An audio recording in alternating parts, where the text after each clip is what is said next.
This is going to be the wall hip flexor stretch. Now, for this exercise, you're going to need blocks for a little bit of support. You're going to need something soft on the floor to support your knee.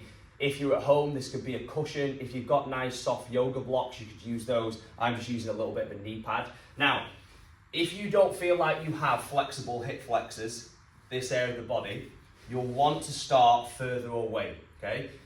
The more flexible you are, the closer that will be able to be to the wall. So I'll start off far away and then I'll demo a little bit closer as we go through the video. So, you're going to start with one leg lunge forward.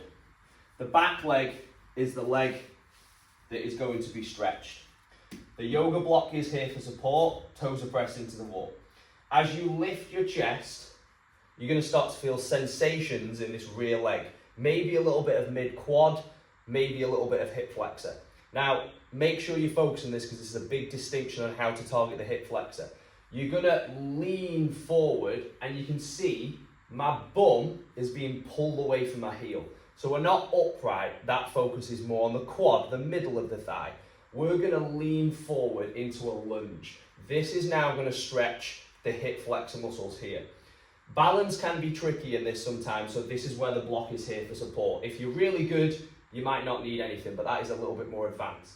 Now, this is either going to be prescribed as a hold in this end range position, or it's going to be prescribed as almost like pulses, where you're dropping the bum back, pushing the bum forward, dropping back, pushing forward, okay? Now, as you develop your flexibility in this area, you'll be able to get closer and closer to the wall, almost flush to the wall, and you'll perform the same movement pattern, but now I'm feeling a lot more of a stretch here because of how much closer to the wall I am. One thing to bear in mind is to not let your back foot drop to the side. You have to keep it in line with your hip. Dropping forward into that extreme position.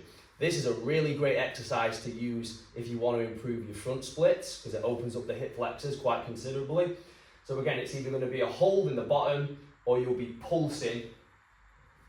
Block is optional.